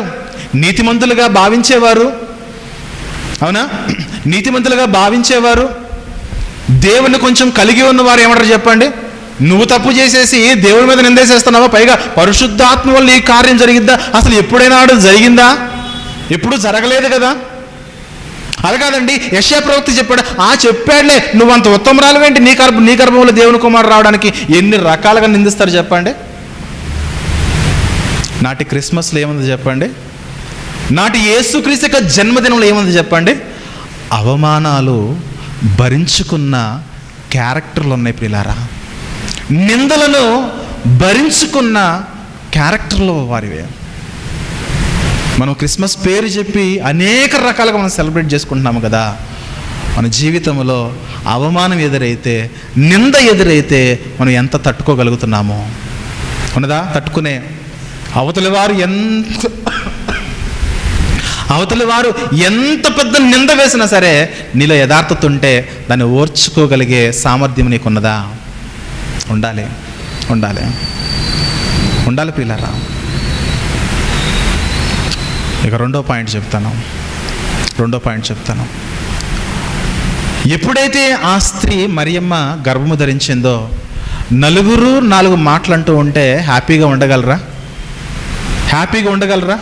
నువ్వు వ్యభిచారవని కానీ, నువ్వు ఎవరితో తిరిగావని కానీ, నువ్వు పాపం చేసావని కానీ, అవునా, ఆ కడుపు కొంచెం ముందుకు పెరిగే కొలది ఎన్నో కష్టాలు అనుభవిస్తూ ఉంటే, ఎన్నో మాటలు పడతా ఉంటే ఎవరైనా హ్యాపీగా ఉండగలరా?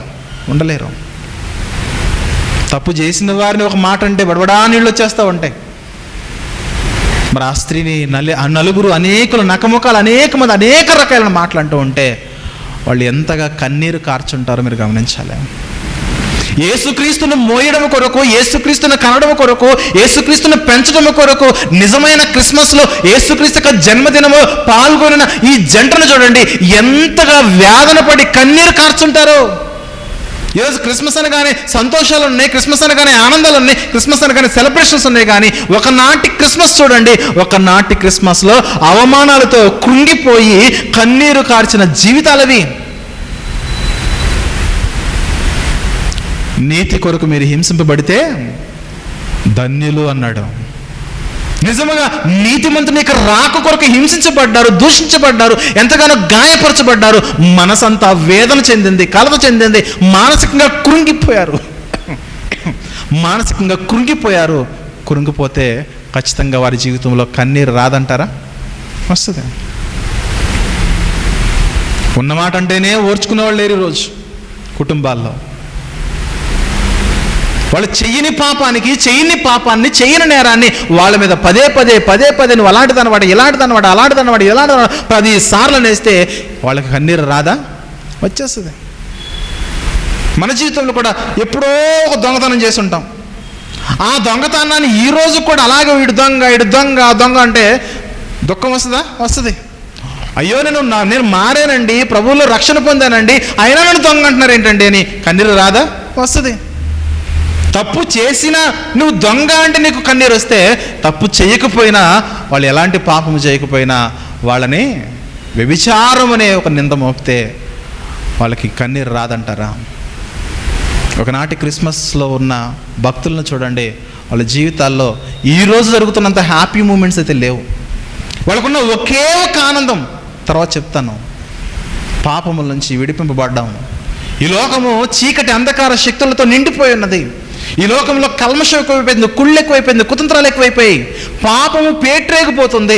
పాపము నుంచి మనం కడగబడతామనే ఒకే ఒక ఆనందములు వారు ఉన్నారు. ఇక మిగిలినవన్నీ సుమయోని చెప్పాడు మరియమ్మ గురించి, అమ్మ నీ కడుపులో కత్తులు వెళ్ళిపోతాయి అమ్మ, కత్తి దొయ్యబడుతుంది, అన్ని భయంకరమైన మానసిక వేదనను భరించాల్సి ఉంటుందని అంటే ప్రతిదాన్ని భరించుకుంది ఆ తల్లి.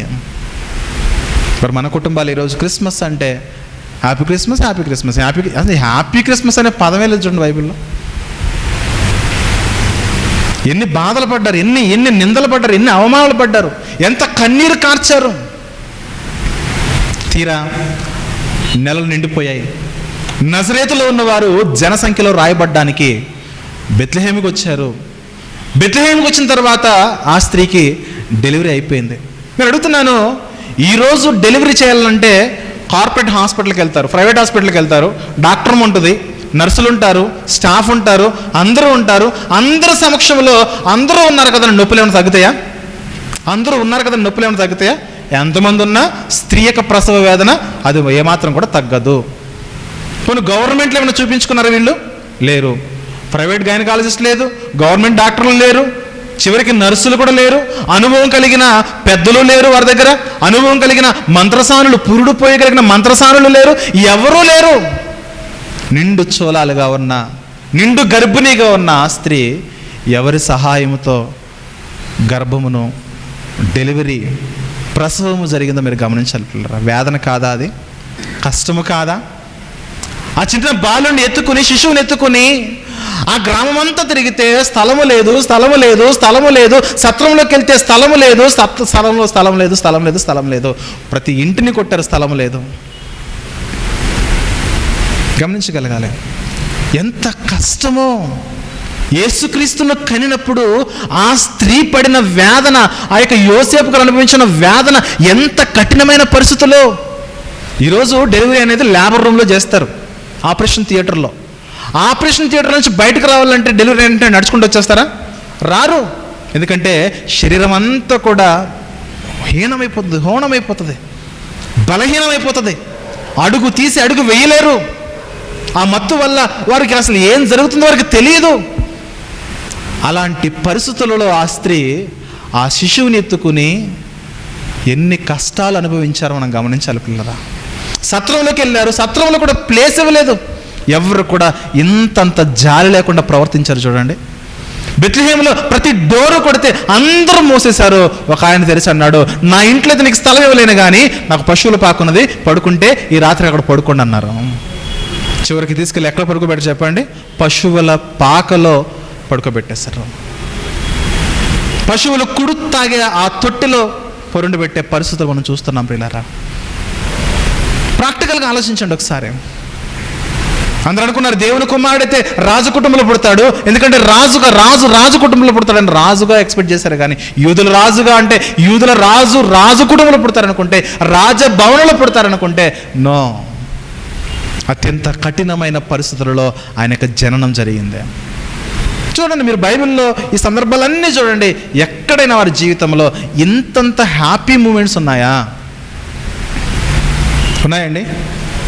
లేవు. మనం మాత్రం క్రిస్మస్ అనగానే మనం ఏదో సాధించేసినట్లుగా ఏదేదో ఆర్భాటాలు ఏవేవో చేస్తూ ఉన్నాం. మనం మాత్రమే కాదు, ఓవరాల్ క్రిస్టియానిటీ, క్రైస్తవ లోకం మళ్ళీ చెప్తున్నాను, క్రిస్మస్ జరుపుకోవద్దని నేను చెప్పట్లేదు, కానీ దానికంటే ఒక క్రమం ఉన్నది. ఆ క్రమములో మనం జరుపుకోవాలి. దేనికి ప్రాధాన్యతనివ్వాలి, దేనికి ఇచ్చినా ఇవ్వకపోయినా పర్వాలేదు అనే వారిని మనము గమనించగలగాలి ప్రియులారా, గుర్తించగలగాలి. ఎంత కష్టపడ్డారో చెప్పండి. యేసుక్రీస్తు వారికి లోకంలో జన్మనివ్వడానికి ఎంత కష్టపడ్డారో చెప్పండి. ఆ స్త్రీ శరీరం కొన్ని రోజుల పాటు ఎంతగా కృంగిపోయి ఉంటుందో, మానసికంగా ఆల్రెడీ 9 నెలల నుండి మానసికంగా కృంగిపోయారు. ఎన్నో అవమానాలు. శారీరకంగా డెలివరీ అయిన తర్వాత గ్రామం అంతా తిరిగి నాకు కొంచెం ప్లేసు ఉండంటే ఏమాత్రం కూడా అవకాశం లేదు. ప్రియమైన దేవుని వర్లరా, కష్టపడ్డారంటారా? యేసుక్రీస్తుని కనడానికి కష్టం అనిపించిందా, అనిపించట్లేదా? కష్టం అది. శ్రమను అనుభవించారు. క్రీస్తు కొరకు వాళ్ళు ఎంతగానో శ్రమను అనుభవించారు. మరి మన జీవితాలు ఎందుకు క్రీస్తు నిమిత్తం మనం శ్రమ పడలేకపోతున్నాం? క్రీస్తు నిమిత్తం మీరు శ్రమ పడినను మీరు ధన్యులే అన్నది. మనం క్రీస్తు నిమిత్తము ఎందుకొరకు, అసలు ఏ విషయంలో శ్రమను అనిపిస్తున్నాం చెప్పండి. సువార్త ప్రకటించగలుగుతున్నారా? శ్రమలు వచ్చినప్పుడు ఓపికగా సహనంగా ఉండగలుగుతున్నారా? మీరు ఉన్నారు. ఆ భయంకరమైన శ్రమ కాలంలో ఎంతో ఓపికగా సహనముగా ప్రతి విషయంలో కూడా దేవుని మీద డిపెండ్ అయిపోయి, దేవుని మీద భారం మోపి ఎంతో ఓపికగా, దేవా మా జీవితాలు ఏమైపోయినా పర్లేదు నాయన, నీ కుమారుని మాత్రం మేము కాపాడుకుంటాము. రాజు శాసనం ఇచ్చేశాడు. ఇదిగో యూదుల రాజు పుట్టాడట, నేను కాకుండా, నా కుటుంబంలో కాకుండా వేరొక రాజా ఏమాత్రం కూడా ఒప్పుకునేది లేదు అనగానే ఈ 2 ఏండ్ల లోపు ఉన్న పిల్లలందరినీ కూడా చంపేయమని శాసనం వచ్చినప్పుడు వీళ్ళు ఆ ప్రాంతం వదిలిపెట్టి ఐగుప్తుకి పారిపోయారు. కష్టం అనిపించట్లేదా? ఏ ట్రాన్స్పోర్ట్ ఉంది చెప్పండి? ఇజ్రాయెల్ ప్రాంతం నుంచి ఐగుప్తుకి వెళ్ళిపోవడానికి ఎలాంటి ట్రాన్స్పోర్ట్ ఉంది? అయితే గాడిద మీద వెళ్ళాలి, లేకపోతే నడుచుకుంటూ వెళ్ళాలి. ఒక మాటలో చెప్పాలంటే గాడిద మీదకి వెళ్ళడం కంటే నడుచుకుంటూ వెళ్ళడమే బెటర్ అంటారు. ప్రియమైన దేవుని వర్లారా, డెలివరీ అయిన స్త్రీని మనం ఏమో ఆటోలో తీసుకెళ్ళడానికి ఇష్టపడతామా? మంచి కారులో తీసుకెళ్ళాలి. ఇక ఆర్టీసీ బస్సుల్లో కూడా కాదు, మంచి కారు మాట్లాడుకోవాలి. మరి ఏ కారులో వెళ్ళుంటారు చెప్పండి? వాళ్ళు అంబాసిడర్లు వెళ్ళారా? BMW వెళ్ళారా? కాలినడకని వెళ్ళారా? గాడిద మీద ప్రయాణం చేస్తుంటారా? ప్రియమైన దేవుని వర్లారా, యేసుక్రీస్తుని ఈ లోకములో జన్మనివ్వడానికి ఆ జంట ఎంత కష్టపడిందో మన జ్ఞాపకాల్లో ఉండాలి ప్రియులారా. యేసుక్రీస్తుని జన్మనివ్వడానికి వారు ఎంతగానో అవమానాలు భరించారు, మొదటిది. రెండోది, ఎంతో దుఃఖపడ్డారు, కన్నీరు కార్చారు. మూడోది, ఎంతో కష్టపడ్డారు, ఎంతో శ్రమను భరించారు. మనం కూడా ఈరోజు యేసుక్రీస్తును ధరించుకున్న మనము, యేసుక్రీస్తు గురించి అనేకులు పరిచయం చేయాల్సిన మనము ఎంతసేపు కూడా మనమే సెలబ్రేషన్స్ అంటున్నాము, కానీ యేసుక్రీస్తును మనం ఒకరికైనా పరిచయం చేయగలుగుతున్నామా? ఒక్కరికైనా, అట్లీస్ట్ ఒక్కరికైనా. ఎంతసేపు మన ఆర్భాటం, మన సంతోషాలు, మన సెలబ్రేషన్స్ అయినా ఒక్కరికైనా మనం ఇవ్వగలుగుతున్నామా? నాకున్న హ్యాపీనెస్ ఏంటంటే, మన వాళ్ళు చేసిన క్రిస్మస్లు 2 బయట వారిని పిలవగలిగారు. అవునా? ఆమోస్ అన్న కానీ, సీనన్న కానీ, సత్యవతి గారు కానీ, శాంతి, వీళ్ళు చేసిన మరి క్రిస్మస్ ఈవెంట్లో ఒక 70% క్రిస్టియన్స్ ఉంటే, మరి బంధువులు కానీ, లేదంటే స్నేహితులు కానీ, చుట్టాలు కానీ, మరి విజయన్న, గోపన్న వారు పనిచేస్తున్న దగ్గర వారి డ్రైవర్లు కానీ చాలామంది వచ్చారు. చాలామంది వాక్యం విన్నారు. వాక్యం వల్ల వారు ఆలోచించారు. ఏదో ఒక రోజు, ఈ రోజు కాకపోయినా ఏదో ఒక రోజు ఫలితాన్ని మనం చూడగలము. ఉదాహరణ చెప్తున్నా, చంద్రమన్న గారి ఇంటి దగ్గర కూడా పెట్టారు. ఎక్కువ మంది మనమే ఉన్నాం. అటు పెట్టడం వల్ల ఒక ఫలితాన్ని చూస్తున్నాం. అన్నగారు వచ్చారు. అన్న మీ పేరేంటన్నా? గిరి గారు వచ్చారు. చూసారా? తాగుడు చేత ఎంతగానో బలహీనమైపోయిన జీవితం ఆయనది. వారింటి దగ్గర పెట్టడం వల్ల దేవుని వాక్యాన్ని విన్నాడు. దేవుడు కావాలనుకుంటున్నాడు. ఈరోజు 2-3 వారాల నుంచి వస్తున్నారు వారు. నిజంగా అలాంటి వారిని మనము ప్రేరేపించేలా మంచి పరిస్థితుల్లో మనము అలాంటి కూడుకులు పెట్టుకోవాలి. కూడుకులు అంటే కేవలం మనము తిని మనం ఇది చేయడం కాదు, మనం సంతోషించడం కాదు. నశించిపోతున్న వారు ఉన్నారు, వారిని రక్షించాలి, వారికి వాక్యం వినిపించాలి. ఎంత బలమైన వాక్యం వినబడితే, ఎంత ఎక్కువ సమయం వారు వినగలిగిన కొలది వారికి వాక్యాన్ని వినిపించాలనే ఆతృత కలిగి మనం మీటింగ్లు పెట్టాలి. మన విజయవాడలో జరిగిన మీటింగ్లో కూడా మంచి రోడ్లో పెట్టారు వాళ్ళు, చుట్టూ అపార్ట్మెంట్సే, అపార్ట్మెంట్ ఆనుకుని చాలామంది వచ్చారు. 11 అయినా సరే అందరూ కూడా అపార్ట్మెంట్లోంచి తొంగు చూస్తున్నారు, వాక్యం విన్నారు. చెప్పింది అరగంటే, కానీ కొంతమంది అయితే కన్నీరు గార్చారు. ఎందుకంటే మన జీవితంలో దేవుని వాక్యానికి మనము ప్రాధాన్యతనివ్వాలి. తర్వాత పాస్టర్స్ అందరూ ఫీల్ అయ్యారు, మీకు ఎక్కువ సమయం ఇస్తే బాగుండే అని. ఏం చేస్తాం? ఈరోజు ఆర్భాటాలకు, సెలబ్రేషన్స్కు, డ్యాన్సులకు, స్కిట్లకు సమయం ఉన్నది, కానీ దేవుని మాటకి ఇక్కడ సమయం లేకుండా అయిపోయింది. ఇచ్చిన కొద్ది సమయంలో ఏదో వారి జీవితాలకు అవసరమైన కొన్ని మాటలు చెప్తే వాక్యంలో పడవబడ్డారు. నిజంగా ప్రభు చిత్తమైతే మరలా జనవరి 7వ తారీఖున మరలా వెళ్ళే అవకాశం దేవుడు తెరవబోతున్నాడు. ఈసారి పెడితే పాస్టర్స్ ఫెలోషిప్ పెడతారన్నారు, పాస్టర్స్ మీటింగ్ పెడతానన్నారు.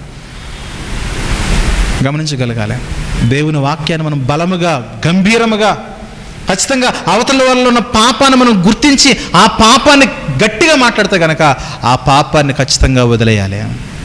అయితే పాపాన్ని వదిలేయాలి, లేకపోతే దేవుణ్ణి వదిలేసి కూడా వెళ్ళిపోయేవాళ్ళు ఉంటారు. ఎందుకంటే పాపాన్ని ప్రేమించేవాడు ఖచ్చితంగా దేవుణ్ణే వదిలేస్తాడు, పాపాన్ని వదలడం. కానీ ఆ రోజు చాలామంది వారిలో ఉన్న పాపాలను బట్టి పొడవబడ్డారు. మాకు దేవుడు కావాలి, మా జీవితాలు మారాలి, ఎలాంటి వాక్యమో మాకు నిరంతరము కావాలి, వీలైనన్ని ఎక్కువసార్లు మేము ఉపయోగించుకుంటాము, మాకు అందుబాటులో ఉండండి అని చెప్పారు. Very good.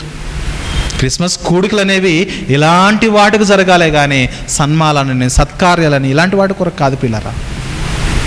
ఒకనాటి క్రిస్మస్లో అవమానం భరించుకున్నారు, ఒకనాటి క్రిస్మస్లో కన్నీరు కార్చారు, ఒకనాటి క్రిస్మస్లో వేదన, కష్టాలను అనుభవించారు. మరొక మాట చూడాలంటే ఒకనాటి క్రిస్మస్లో త్యాగం అండి. ఏమిటా త్యాగము? వారి జీవితమే త్యాగము. మరియమ్మ జీవితాన్ని చూడండి, ప్రతిరోజు రకరకాల మాటలు. ఎవరైనా 9 నెలలు నిండకుండా పుట్టారనుకోండి, ఏమంటారు చెప్పండి? 7 నెలలు తక్కువడు అంటారు. ఎవరంటారు? బంధువులే అంటారు. బంధువులే సూటిపోటు మాటల చేత 7 నెలలు తక్కువడు అంటారు. నిజంగా అలాంటిది పురుషుణ్ణి ఎరగకుండా యేసుక్రీస్తు వారు పుట్టారా అని అంటే, ఆవిడ పాపం చేసిందని జీవితాంతము కూడా పొడుస్తూ ఉంటే అన్నిటినీ దిగమింగుకొని తన జీవితాన్ని త్యాగము చేసిన మరియమ్మను ఏమనాలి చెప్పండి?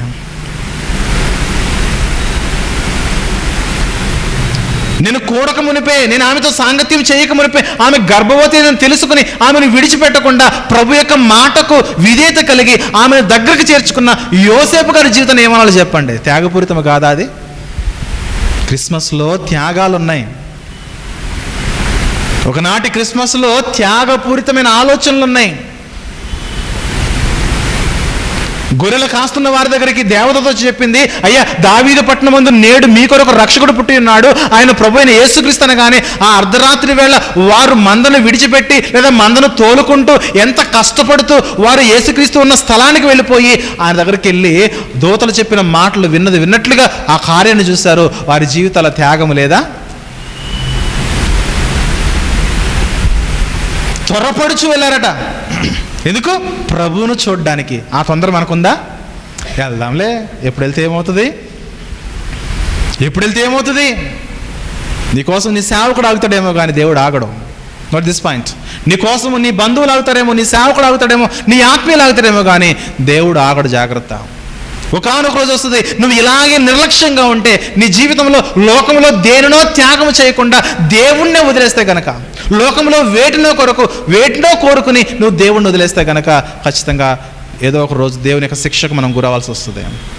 మనం దేన్నైనా త్యాగం చేసే స్థితిలో ఉండాలి. దేనినో సంపాదించుకోవడానికి దేవుణ్ణి వదిలేయడం కాదు, దేవుణ్ణి సంపాదించుకోవడానికి దేనినైనా వదిలేయగలిగే త్యాగపూరితమైన హృదయాలు ఉండాలి. క్రిస్మస్లో ఒకప్పుడు వారి జీవితాలు త్యాగం చేశారు, ప్రేరా వారి సమయాన్ని త్యాగం చేశారు. క్రిస్మస్లో ఏమని చెప్పండి? అవమానాన్ని భరించుకున్నారు, తర్వాత కన్నీరు కార్చారు, తర్వాత శ్రమను కష్టాన్ని ఓర్చుకున్నారు, తర్వాత త్యాగపూరితమైన ఆలోచనలు. యేసుక్రీస్తు ఒక్క శిశువును కాపాడడానికి ఎన్ని వందల వేల చిన్న చిన్న 2 ఏండ్ల లోపు పిల్లలు చచ్చిపోయారు చూడండి. ఎంతమంది తల్లిదండ్రులు త్యాగపూరితమైన జీవితాలు గడిపారు చూడండి యేసుక్రీస్తును కాపాడడానికే. ఒక చిన్న పసిబాలుడైన యేసుక్రీస్తు వారు ఈ లోకానికి వచ్చిన లోకరక్షకుడు.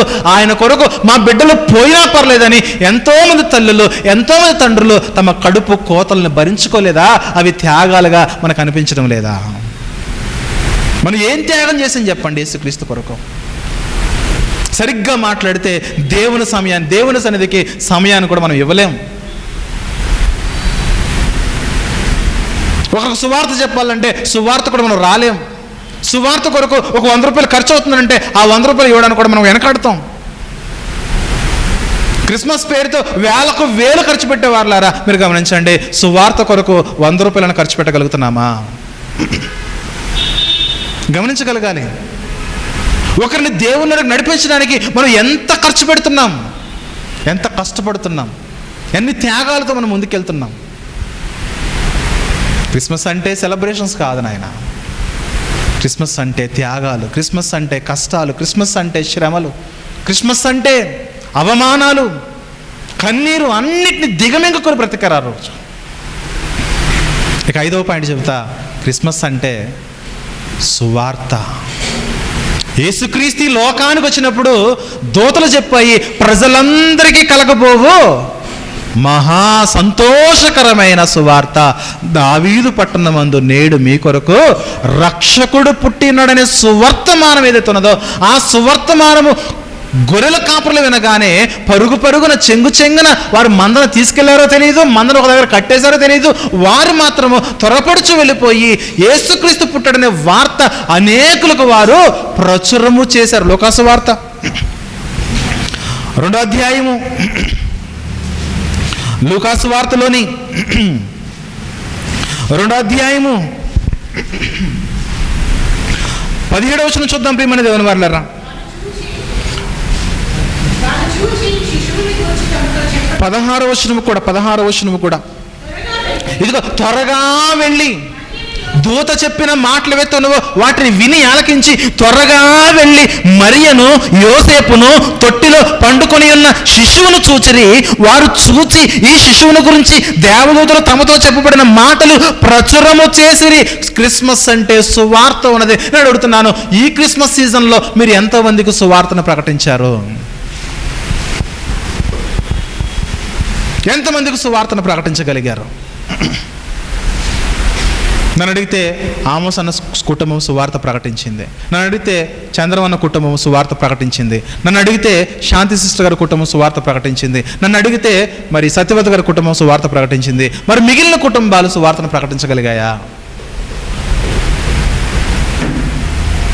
చాలా ప్రాంతాల్లో రోడ్ల మీద బ్లాక్ చేసి పెట్టుకుంటున్నారు మీటింగ్స్. ఎందుకు చెప్పినా చుట్టూ ఉన్న వారికి వాక్యం వినిపించాలి.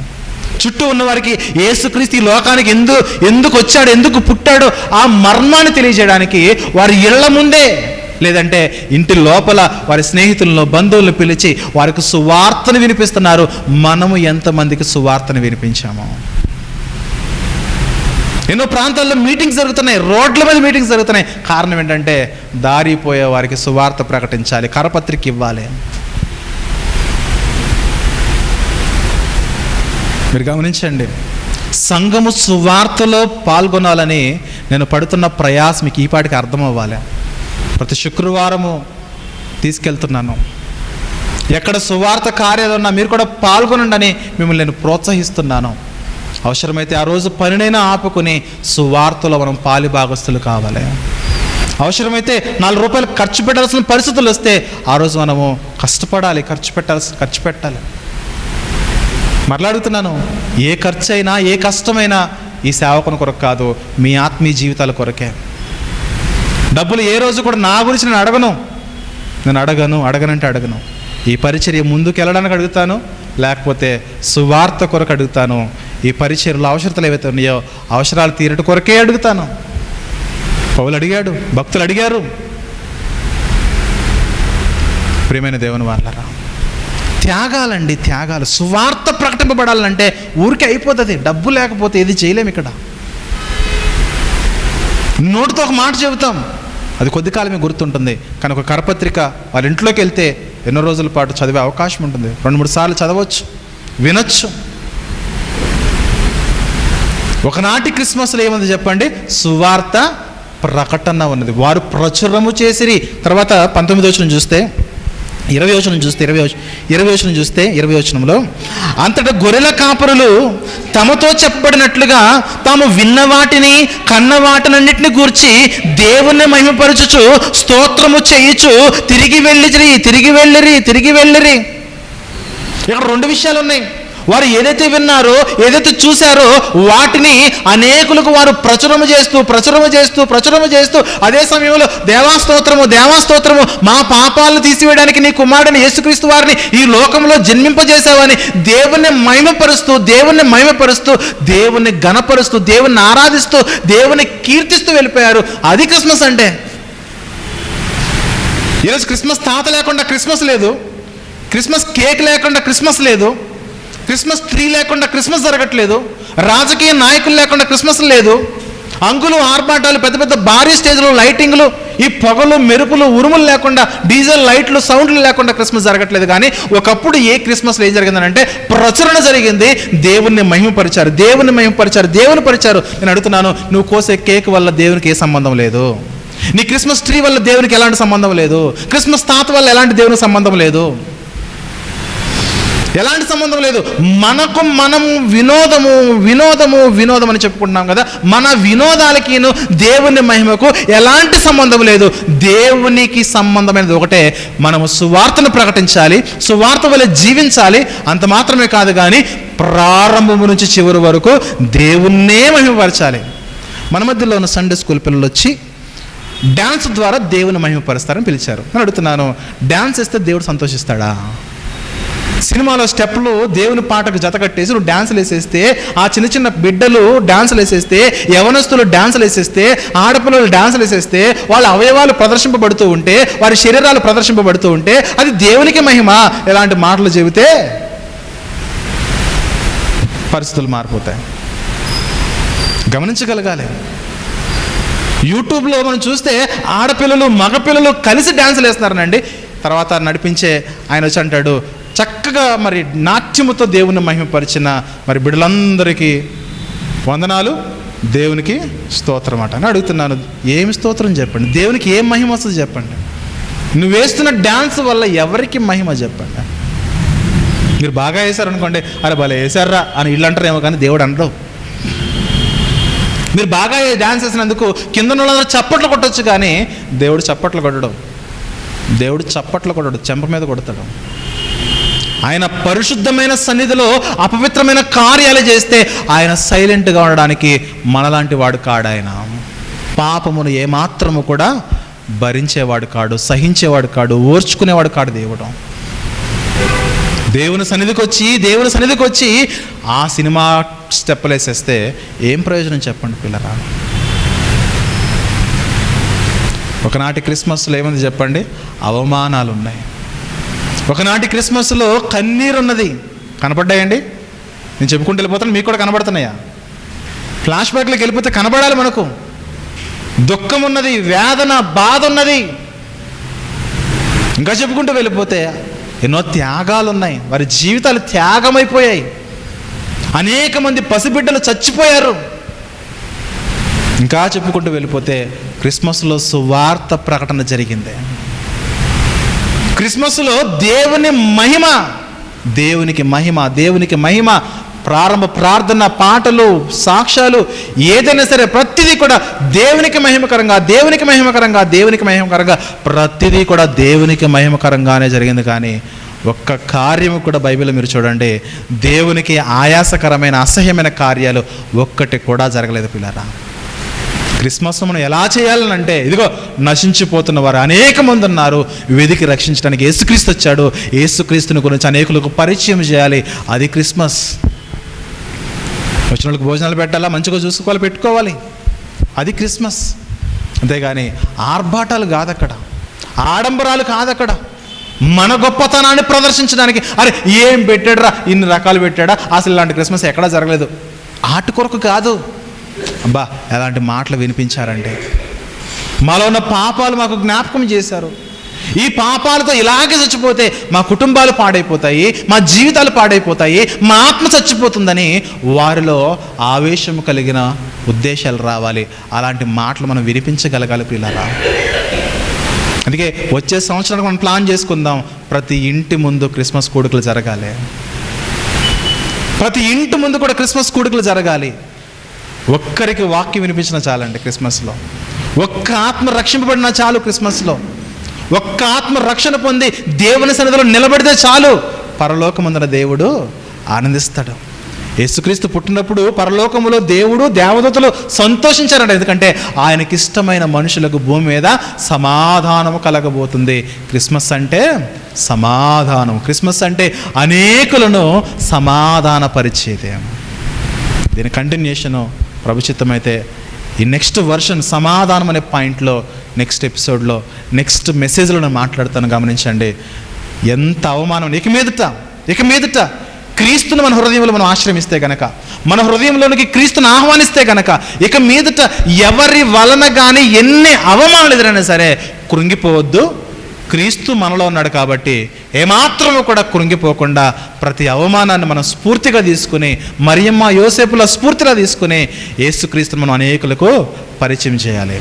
మన హృదయాల్లో యేసుక్రీస్తును మనం కనాలి. మన హృదయాల్లో యేసుక్రీస్తుకు మనం నూతనముగా జన్మనివ్వాలి. ఎన్ని నిందలైనా, ఎన్ని బాధలైనా, ఎంత కన్నీరైనా, ఎంత వేదనైనా, ఎంత కష్టమైన, ఎంత శ్రమైనా సరే నాలో యేసుక్రీస్తున్నాడు. ఎంత శ్రమైనా సరే నేను భరిస్తాను. ఎన్ని త్యాగాలైనా నేను చేస్తాను. ఎంత సువార్త అయినా నేను ప్రకటిస్తాను. ఎన్ని దెబ్బలైనా నేను తింటాను. అవసరమైతే పౌలు గారి లాంగ్వేజ్లో బ్రతుకుట క్రీస్తే, చావైతే లాభం అనే వర్షంలోకి మనం రావాలి. బ్రతికితే దేవుని కొరకు బ్రతకాలి, బ్రతికితే క్రీస్తు కొరకు బ్రతకాలి. ఈ లోకంలో నాకు ఉన్నవన్నీ పోయినా పర్లేదు, నాకు దేవుడు కావాలి. నేను యేసుక్రీస్తులో ఉండాలి. ఆ యేసుక్రీస్తే నాకు నిత్య జీవం ఇస్తాడు. పరలోకాన్ని స్వతంత్రించుకున్నట కొరకు నాకు యేసుక్రీస్తే ప్రాముఖ్యమైన ఆధారం అని మనకి ఇవ్వబడిన బాధ్యత ఏదైతే ఉన్నదో దాన్ని మనం నెరవేర్చాలి. సువార్త ప్రకటించాలి. అదే సమయంలో దేవునిని మహిమపరచాలి. మహిమపరచడం మాత్రం ఆగిపోవద్దు. అందుకే సంఘంలో కూడా నేను ఏమంటానంటే, ఆరాధన అంటేనే దేవుని మహిమపరచడం. అందుకే పాటలన్నీ కూడా దేవుని మహిమపరిచే పాటలు పాడాలి. ఎందుకు చెప్తాను చెప్పనా? అందుకోసమే మన జీవితంలో మనం ముందుకున్నామంటే దేవుని మహిమ నిమిత్తమే. దేవుడు మనిషిని ఎందుకు సృష్టించాడనంటే దేవుని మహిమ నిమిత్తం, తన మహిమ నిమిత్తమే, తన కోసము మనము ఏర్పరచబడిన వారము. అందుకే ప్రియులారా, తన మహిమ విషయంలో మనం ఏమాత్రము కూడా అడ్డుగా ఉండకూడదు, ఆటంకంగా ఉండకూడదు. అన్ని విషయాల్లో కూడా త్వరపడతాం. ఆత్మీయ జీవితాన్ని సరి చేసుకునే విషయంలో ఒకనాటి గొర్రెల కాపరులు ఎలాగైతే వెళ్ళారో త్వరపడుచు ఎలాగైతే వెళ్ళారో మనం కూడా అలాంటి త్వరపడుచు దేవునిలో మనం ముందు కొనసాగిపోలకు వెళ్ళారు. ఎందుకంటే ఎప్పుడు మరణమో ఎవరికి తెలియదు. గ్యారంటీ లేని జీవితాలు ఇవి. అర్థమవుతుందా? రేపటి నుంచి మన ఆన్లైన్ ప్రార్థనలో ప్రపంచంలో ఉన్న డ్రైవర్లందరూ కొరకు ప్రార్థన చేయండి. అర్థమవుతుందా? ఏరోప్లేన్స్ నడిపే డ్రైవర్ల కొరకు, హెలికాప్టర్ నడిపే డ్రైవర్ల కొరకు, అలాగే లారీలు నడిపే డ్రైవర్ల కొరకు, బస్సు డ్రైవర్ల కొరకు, కార్ డ్రైవర్ల కొరకు. ఎందుకంటే పొద్దున్నే న్యూస్ పేపర్ చదువుదామంటే చాలా బాధ అనిపిస్తుంది. ప్రతిరోజు ఎంతోమంది చచ్చిపోతున్నారు. కారణం ఏంటి చెప్పండి? డ్రైవర్ల యొక్క నిర్లక్ష్యమే. అతి వేగం, లేదంటే వాళ్ళ నిద్రను భరించలేక, నిద్రను కంట్రోల్ చేసుకోలేక. అందుకే డ్రైవర్ల కొరకు మనం ప్రార్థన చేయాలి ప్రతిరోజు కూడా. ఇప్పటికీ అనేక మంది కొరకు ప్రార్థన చేస్తున్నాము. హాస్పిటల్లో వైద్యుల కొరకు, రోగుల కొరకు, మరి మంత్రుల కొరకు, రాజుల కొరకు, అధికారుల కొరకు, దేశాల కొరకు, కుటుంబాల కొరకు, ఆరోగ్యం కొరకు, ఇంకా మనం చెప్పుకుంటూ పోతే మరి రైతుల కొరకు, సేవకుల కొరకు ఇలాగ ప్రార్థన చేస్తున్నాము. రేపటి నుంచి మనము డ్రైవర్ల కొరకు కూడా ప్రార్థన చేయాలి. ఎందుకంటే ఎన్నో జీవితాలు గాల్లో కలిసిపోతున్నాయి. డ్రైవర్లు కూడా కొంచెం నిదానమే ప్రధానమని ఎంచుకుని, ఆ డ్రైవర్లు కూడా వారికి ఫ్యామిలీస్ ఉంటాయి కదా. ప్రమాదం జరిగితే ముందు చచ్చిపోతే ఎవరు చెప్పండి? డ్రైవరే. వారి ఫ్యామిలీస్ కూడా మరి చాలా కష్టాల్లోకి వెళ్ళిపోతాయి. ఎవరు చచ్చిపోయినా కూడా అది సమస్య. అందుకే డ్రైవర్ల గురించి కూడా ప్రార్థన చేద్దాం. అందుకే మన జీవితాలు ఎప్పుడు పోతాయో మనకు గ్యారెంటీ లేదు. అందుకే ఒకవేళ క్రిస్మస్ కంటే ముందే పోయామనుకోండి చెప్పలేం. అప్పుడప్పుడు ఇక్కడ నొప్పి వస్తుండ, అది ఏదో తెలియదు మనకి. ఏ నొప్పి? ఎసిడిటీ అయి ఉండొచ్చు, లేదంటే గుండె నొప్పి కూడా అయి ఉండొచ్చు. దేవుడు కాపాడుతున్నాడు. అందుకే ప్రియులారా, అన్ని విషయాల్లో దేవుని కాపుదల కిందకు వచ్చేసి ఆయన కృపలో రక్షణ పొంది ఈ ఆత్మీయ జీవితాన్ని మనం ముందుకు తీసుకెళ్తే మరణించిన మరుక్షణము దేవునితో ఉండే గొప్ప ధన్యత, ఆ దేవునితో ఉండే గొప్ప ధన్యత మనము సంపాదించుకోవాలంటే ఎంత అవమానమైనా దేవుని పరిచర్య కొరకు, దేవుని నీతి కొరకు ఎంత అవమానమైనా, ఎంత వేదనైనా, ఎంత కన్నీరైనా, ఎంత బాధ అయినా, ఎంత దుఃఖమైనా, ఎన్ని త్యాగాలైనా చేయాలి. సువార్తను ప్రకటించడం ఆగకూడదు. అదే సమయంలో దేవుని మహిమకరంగా మన జీవితాలు ఉండాలి. మంచిది పిల్లరా, చిన్న ప్రార్థన చేసుకుందాం.